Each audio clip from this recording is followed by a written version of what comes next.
بیٹھنا، کرسی پر بیٹھنا، یہ بھی ایک مسئلہ آج کل ہو گیا کہ معمولی گھٹنوں میں تکلیف ہوتی ہے تو ڈاکٹر کے پاس تو گئے تھے علاج کے لیے کہ جناب عالی یہ جو بیرنگ ہے یہ چلتا رہے، ہم اٹھتے بیٹھتے رہے، چلتے پھرتے رہے۔ اب اس نے تو اس کو پتا ہے کہ زمین پر بٹھائیں گے اس کو تو زمین سے اٹھنا ہے، بیٹھنا ہے، تکلیف کا احساس زیادہ ہوگا، اور جناب علی دوائیاں کھانے کے بعد بھی خاص رسپانس نہیں ملے گا، تو اس کو بٹھا دو کرسی پر، زمین پر بیٹھے گا ہی نہیں۔ جب زمین پر بیٹھے گا نہیں تو پاؤں تو فولڈ ہونے نہیں، تو تکلیف کا احساس کم ہوگا، اور جناب علی تو اس کو بھی جو ہے کچھ کریڈٹ مل جائے گا کہ ہاں ڈاکٹر کی دوائی سے فرق پڑتا ہوگا فرق۔ لیکن معاملہ یہ ہے کہ آپ کو کرسی پر بٹھا دیا، ہم کہتے ہیں کہ یہ آپ کے گھٹنے ہیں، پرانا بیرنگ ہے، یہ پرانا بیرنگ جیسا بھی ہو جب تک چل رہا ہے چلتا رہنا چاہیے۔ آپ کو معمولی تکلیف ہو رہی ہے، آپ زمین پر بیٹھے اٹھے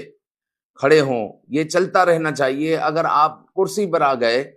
اور آپ نے زمین پر بالکل بیٹھنا بند کر دیا تو یہ تو پاؤں آپ کے جام ہو جائیں گے، کیونکہ فولڈ ہی نہیں ہو رہا۔ جب پرانا بیرنگ روک دیا جائے تو کیا ہوتا ہے، وہ اپنی جگہ پر جام ہو جاتا ہے، پھر اس کو چلانا مشکل ہو جاتا ہے، اور جب وہ چلتا رہے تو پھر وہ اگرچہ پرانا ہو تو وہ چلتا رہتا ہے۔ تو اسی طرح ہمارے گھٹنے ہیں، دوائیاں لینی چاہیے، دوائی کرنی چاہیے، سنت مبارکہ ہے، اللہ تعالیٰ نے ہر مرض کی دوا رکھی ہے۔ اللہ تعالیٰ